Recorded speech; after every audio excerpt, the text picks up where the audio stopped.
सियावर रामचंद्र की जय।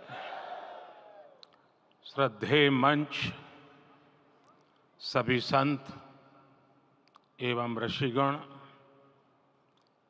यहाँ उपस्थित और विश्व के कोने कोने में हम सबसे साथ जुड़े हुए सभी राम भक्त, आप सबको प्रणाम, आप सबको राम राम।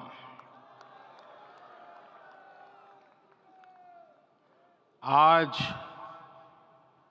हमारे राम आ गए हैं।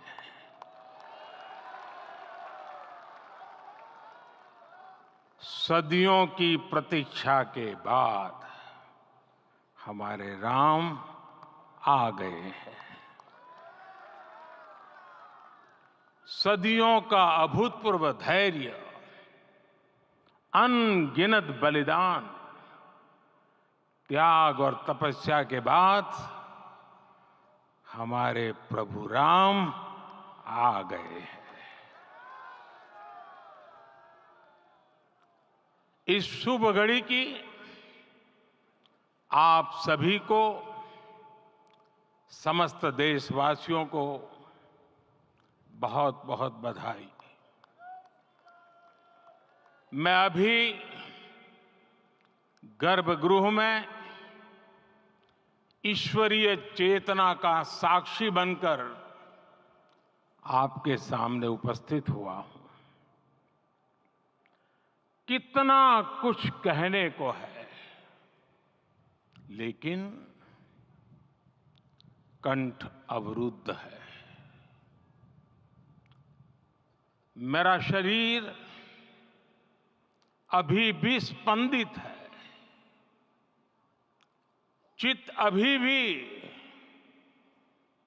उस पल में लीन है।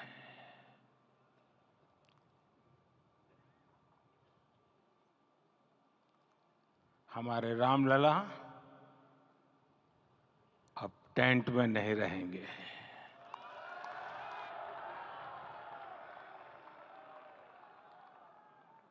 हमारे रामलला अब इस दिव्य मंदिर में रहेंगे।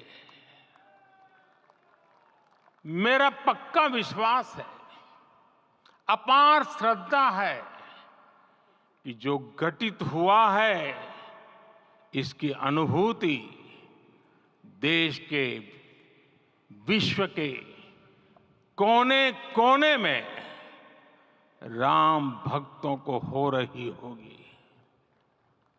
ये क्षण अलौकिक है, ये पल पवित्रतम है।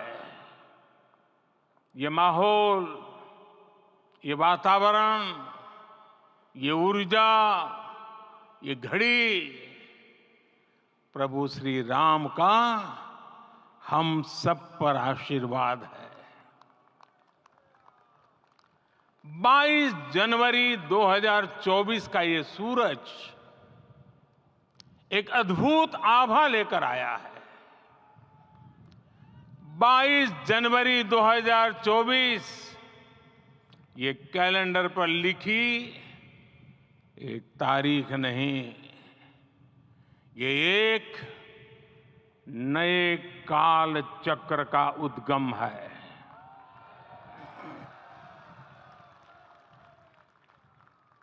राम मंदिर के भूमि पूजन के बाद से प्रतिदिन पूरे देश में उमंग और उत्साह बढ़ता ही जा रहा था।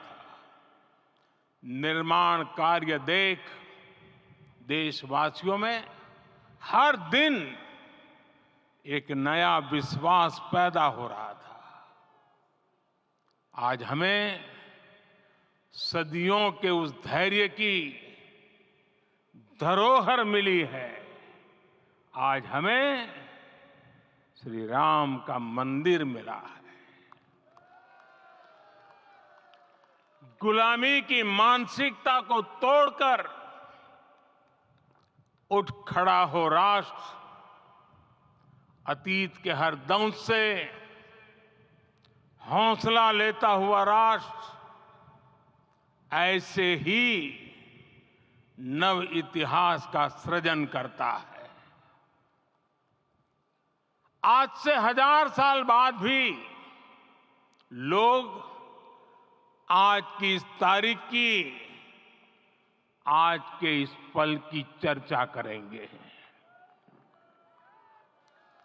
और ये कितनी बड़ी राम कृपा है कि हम सब इस पल को जी रहे हैं, इसे साक्षात घटित होते देख रहे हैं। आज दिन दिशाएं, दिग दिगंत सब दिव्यता से परिपूर्ण है। ये समय सामान्य समय नहीं है। ये काल के चक्र पर सर्वकालिक शाही से अंकित हो रही अमिट स्मृति रेखाएं हैं। साथियों, हम सब जानते हैं कि जहां राम का काम होता है, वहां पवन पुत्र हनुमान अवश्य विराजमान होते हैं। इसलिए मैं राम भक्त हनुमान और हनुमान गढ़ी को भी प्रणाम करता हूं।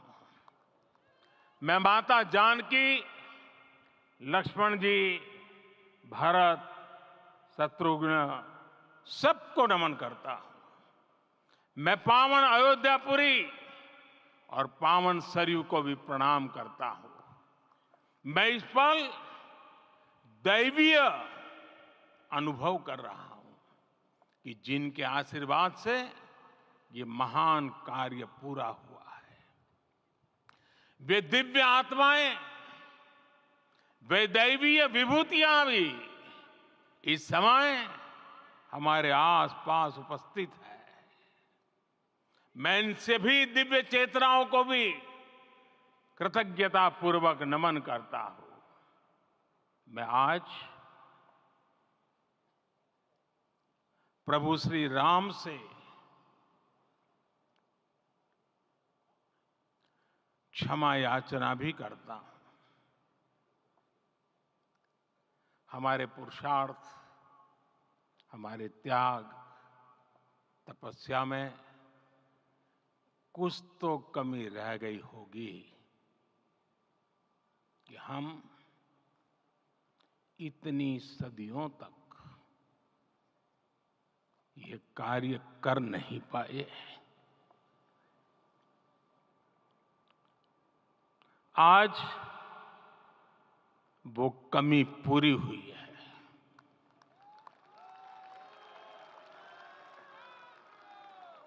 मुझे विश्वास है प्रभु राम आज हमें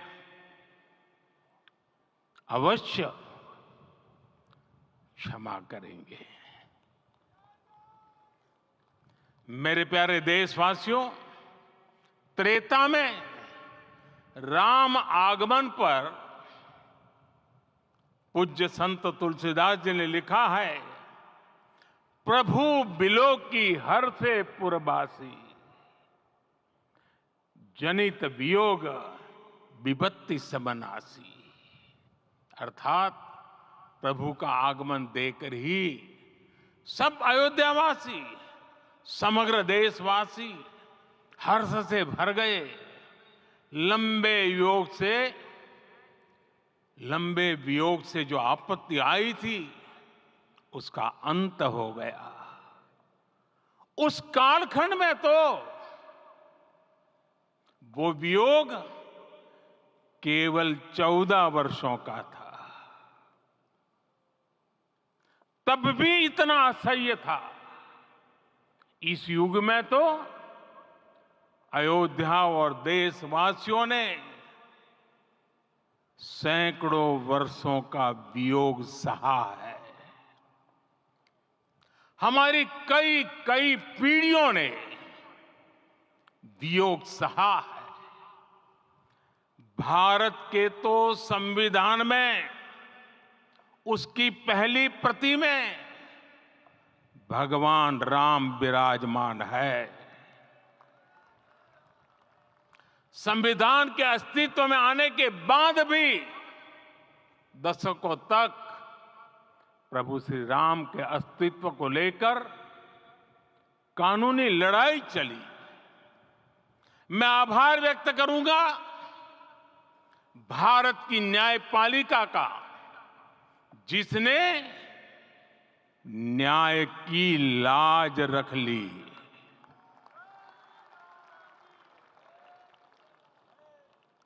न्याय के पर्याय प्रभु राम का मंदिर भी न्यायबद्ध तरीके से ही बना। साथियों, आज गांव-गांव में एक साथ कीर्तन संकीर्तन हो रहे हैं। आज मंदिरों में उत्सव हो रहे हैं, स्वच्छता अभियान चलाए जा रहे हैं। पूरा देश आज दीपावली मना रहा है। आज शाम घर घर राम ज्योति प्रज्वलित करने की तैयारी है। कल मैं श्री राम के आशीर्वाद से धनुषकोडी में राम सेतु के आरंभ बिंदु अरिचल मुनाई पर था। जिस घड़ी प्रभु राम समुद्र पार करने निकले थे, वो एक पल था जिसने काल चक्र को बदला था। उस भावमय पल को महसूस करने का मेरा ये विनम्र प्रयास था। वहां पर मैंने पुष्प वंदना की। वहां मेरे भीतर एक विश्वास जगा कि जैसे उस समय काल चक्र बदला था, उसी तरह अब काल चक्र फिर बदलेगा और शुभ दिशा में बढ़ेगा। अपने 11 दिन के व्रत अनुष्ठान के दौरान मैंने उन स्थानों का चरण स्पर्श करने का प्रयास किया जहां प्रभु राम के चरण पड़े थे। चाहे वो नासिक का पंचवटी धाम हो, केरला का पवित्र त्रिपायर मंदिर हो, आंध्र प्रदेश में लेपाक्षी हो, श्रीरंगम में रंगनाथ स्वामी मंदिर हो, रामेश्वरम में श्री रामनाथ स्वामी मंदिर हो, या फिर धनुषकोडी। मेरा सौभाग्य है कि इसी पुनीत पवित्र भाव के साथ मुझे सागर से सरयू तक की यात्रा का अवसर मिला। सागर से सरयू तक हर जगह राम नाम का वही उत्सव भाव छाया हुआ है। प्रभु राम तो भारत की आत्मा के कण कण से जुड़े हुए हैं। राम भारतवासियों के अंतर मन में विराजे हुए हैं।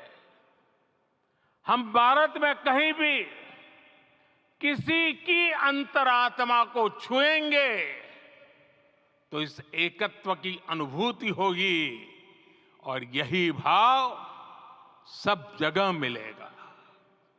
इससे उत्कृष्ट, इससे अधिक देश को समायोजित करने वाला सूत्र और क्या हो सकता है। मेरे प्यारे देशवासियों, मुझे देश के कोने कोने में अलग अलग भाषाओं में रामायण सुनने का अवसर मिला है, लेकिन विशेषकर पिछले 11 दिनों में रामायण अलग अलग भाषा में अलग राज्यों से मुझे विशेष रूप से सुनने का मौका मिला। राम को परिभाषित करते हुए ऋषियों ने कहा है, रमन्ते यस्मिन् इति रामः, अर्थात जिसमें रम जाए वही राम है। राम लोक की स्मृतियों में, पर्वत से लेकर परंपराओं में सर्वत्र समाये हुए हैं। हर युग में लोगों ने राम को जिया है। हर युग में लोगों ने अपने अपने शब्दों में अपनी अपनी तरह से राम को अभिव्यक्त किया है। और ये राम रस जीवन प्रवाह की तरह निरंतर बहता रहता है। प्राचीन काल से भारत के हर कोने के लोग राम रस का आचमन करते रहे हैं। राम कथा असीम है और रामायण भी अनंत है। राम के आदर्श, राम के मूल्य, राम की शिक्षाएं सब जगह एक समान है। प्रिय देशवासियों, आज इस ऐतिहासिक समय में देश उन व्यक्तित्वों को भी याद कर रहा है जिनके कार्य और समर्पण की वजह से आज हम ये शुभ दिन देख रहे हैं। राम के इस काम में कितने ही लोगों ने त्याग और तपस्या की पराकाष्ठा करके दिखाई है। उन अनगिनत राम भक्तों के, उन अनगिनत कार सेवकों के और उन अनगिनत संत महात्माओं के हम सब ऋणी हैं। साथियों, आज का ये अवसर उत्सवता का क्षण तो है ही, लेकिन इसके साथ ही यह क्षण भारतीय समाज की परिपक्वता के बोध का भी क्षण है। हमारे लिए ये अवसर सिर्फ विजय का नहीं, विनय का भी है। दुनिया का इतिहास साक्षी है कि कई राष्ट्र अपने ही इतिहास में उलझ जाते हैं। ऐसे देशों ने जब भी अपने इतिहास की उलझी हुई गांठों को खोलने का प्रयास किया, उन्हें सफलता पाने में बहुत कठिनाई आई, बल्कि कई बार तो पहले से ज्यादा मुश्किल परिस्थितियां बन गई। लेकिन हमारे देश ने इतिहास की इस गांठ को जिस गंभीरता और भावुकता के साथ खोला है, वो ये बताती है कि हमारा भविष्य हमारे अतीत से बहुत सुंदर होने जा रहा है। वो भी एक समय था जब कुछ लोग कहते थे कि राम मंदिर बना तो आग लग जाएगी। ऐसे लोग भारत के सामाजिक भाव की पवित्रता को नहीं जान पाए। रामलला के इस मंदिर का निर्माण भारतीय समाज के शांति, धैर्य, आपसी सद्भाव और समन्वय का भी प्रतीक है। हम देख रहे हैं ये निर्माण किसी आग को नहीं, बल्कि ऊर्जा को जन्म दे रहा है। राम मंदिर समाज के हर वर्ग को एक उज्जवल भविष्य के पथ पर बढ़ने की प्रेरणा लेकर आया है। मैं आज उन लोगों से आह्वान करूंगा, आइए आप महसूस कीजिए, अपनी सोच पर पुनर्विचार कीजिए। राम आग नहीं है, राम ऊर्जा है। राम विवाद नहीं, राम समाधान है। राम सिर्फ हमारे नहीं है, राम तो सबके हैं। राम वर्तमान नहीं, सिर्फ वर्तमान ही नहीं, राम अनंत काल है। साथियों, आज जिस तरह राम मंदिर प्राण प्रतिष्ठा के इस आयोजन से पूरा विश्व जुड़ा हुआ है, उसमें राम की सर्वव्यापकता के दर्शन हो रहे हैं। जैसा उत्सव भारत में है, वैसा ही अनेक देशों में है। आज अयोध्या का यह उत्सव रामायण की उन वैश्विक परंपराओं का भी उत्सव बना है। रामलला की ये प्रतिष्ठा वसुधैव कुटुंबकम के विचार की भी प्रतिष्ठा है। साथियों, आज अयोध्या में केवल श्री राम के विग्रह रूप की प्राण प्रतिष्ठा नहीं हुई है, ये श्री राम के रूप में साक्षात भारतीय संस्कृति के प्रति अटूट विश्वास की भी प्राण प्रतिष्ठा है। ये साक्षात मानवीय मूल्यों और सर्वोच्च आदर्शों की भी प्राण प्रतिष्ठा है। इन मूल्यों की, इन आदर्शों की आवश्यकता आज संपूर्ण विश्व को है। सर्वे भवन्तु सुखिनः, ये संकल्प हम सदियों से दोहराते आए हैं। आज उसी संकल्प को राम मंदिर के रूप में साक्षात आकार मिला है। ये मंदिर मात्र एक देव मंदिर नहीं है, ये भारत की दृष्टि का, भारत के दर्शन का, भारत के दिग्दर्शन का मंदिर है। ये राम के रूप में राष्ट्र चेतना का मंदिर है।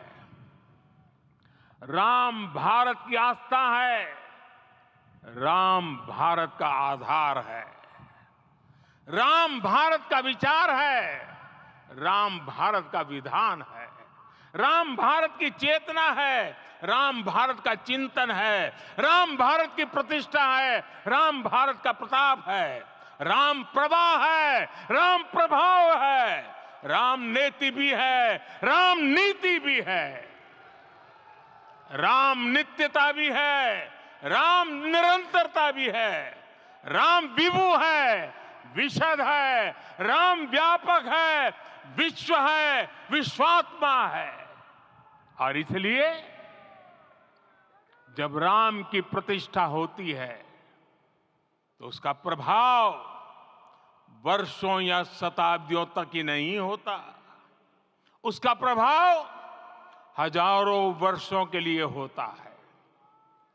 महर्षि वाल्मीकि ने कहा है, राज्यम 10 सहस्त्राणि प्राप्य वर्षाणि राघवः, अर्थात राम 10,000 वर्षों के लिए राज्य पर प्रतिष्ठित हुए, यानी हजारों वर्षों के लिए राम राज्य स्थापित हुआ। जब त्रेता में राम आए थे तब हजारों वर्षों के लिए राम राज्य की स्थापना हुई थी। हजारों वर्षों तक राम विश्व पथ प्रदर्शन करते रहे थे। और इसलिए मेरे प्यारे देशवासियों, आज अयोध्या भूमि हम सभी से, प्रत्येक राम भक्त से, प्रत्येक भारतीय से कुछ सवाल कर रही है। श्री राम का भव्य मंदिर तो बन गया, अब आगे क्या? सदियों का इंतजार तो खत्म हो गया, अब आगे क्या? आज के इस अवसर पर जो दैवीय आत्माएं हमें आशीर्वाद देने के लिए उपस्थित हुई हैं, हमें देख रही हैं, उन्हें क्या हम ऐसे ही विदा करेंगे? नहीं, कदापि नहीं। आज मैं पूरे पवित्र मन से महसूस कर रहा हूं कि काल चक्र बदल रहा है। ये सुखद संयोग है कि हमारी पीढ़ी को एक कालजयी पथ के शिल्पकार के रूप में चुना गया है। 1000 वर्ष बाद की पीढ़ी राष्ट्र निर्माण के हमारे आज के कार्यों को याद करेगी। इसलिए मैं कहता हूं, यही समय है, सही समय है। हमें आज से, इस पवित्र समय से अगले 1000 साल के भारत की नींव रखनी है। मंदिर निर्माण से आगे बढ़कर अब हमें सभी देशवासी यहीं इस पल से समर्थ, सक्षम, भव्य, दिव्य भारत के निर्माण की सौगंध लेते हैं।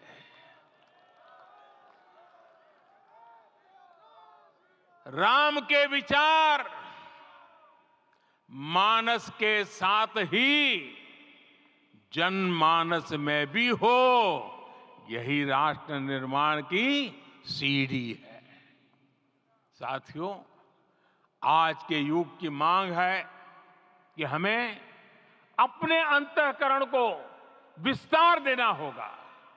हमारी चेतना का विस्तार देव से देश तक, राम से राष्ट्र तक होना चाहिए। हनुमान जी की भक्ति, हनुमान जी की सेवा, हनुमान जी का समर्पण, ये ऐसे गुण हैं जिन्हें हमें बाहर नहीं खोजना पड़ता। प्रत्येक भारतीय में भक्ति, सेवा और समर्पण के भाव समर्थ, सक्षम, भव्य, दिव्य भारत का आधार बनेंगे।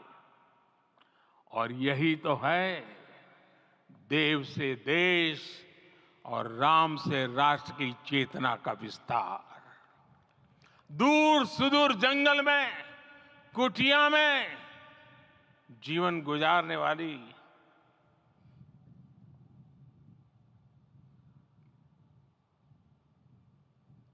मेरी आदिवासी मां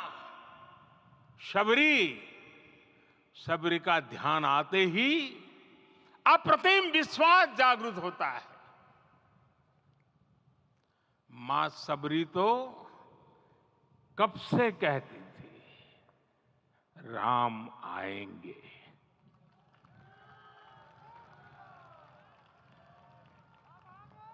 प्रत्येक भारतीय में जन्मा यही विश्वास समर्थ, सक्षम, भव्य भारत का आधार बनेगा।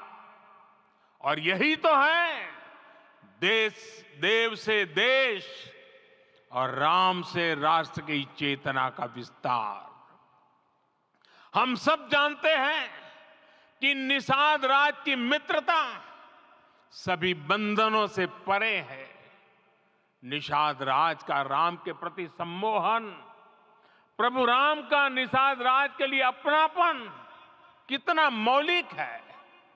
सब अपने हैं, सभी समान है। प्रत्येक भारतीय में अपनत्व की, बंधुत्व की ये भावना समर्थ, सक्षम, भव्य, दिव्य भारत का आधार बनेगी। और यही तो है देव से देश और राम से राष्ट्र की चेतना का विस्तार।